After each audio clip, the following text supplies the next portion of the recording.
Hey folks! Of course, you know the Arc de Triomphe of Paris, but long before its construction in the medieval era, the city was much smaller and protected by walls and gates. In the 17th century, these buildings were demolished and the gates replaced by triumphal arches much older than the famous monument on Place de l'Étoile.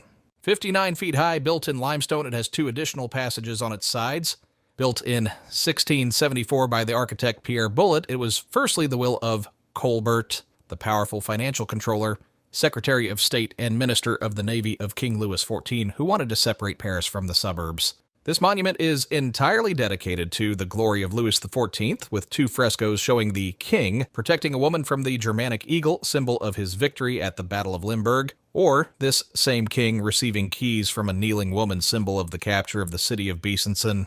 At the very top of the building, the inscription engraved in Latin means, "To Louis the Great, for having twice taken Besançon and Franche-Comté, which are a French city and region, and defeated the German, Spanish, and Dutch armies."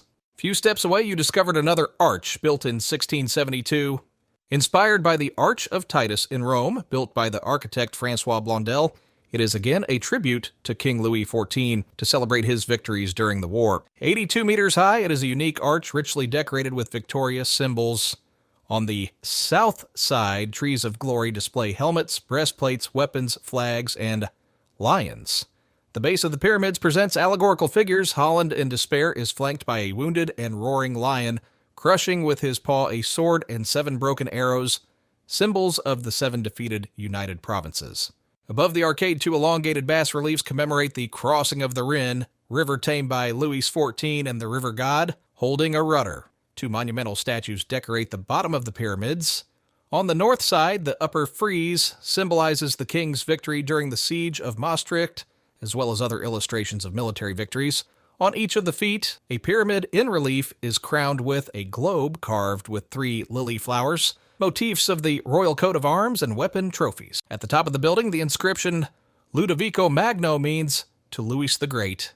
If we stand in front of it, we find ourselves facing Rue du Faubourg Saint-Denis, a street very frequently used by the king, to go directly to the St. Denis Basilica, necropolis of kings since the 5th century. Thanks for watching. For more videos, like, comment, and subscribe.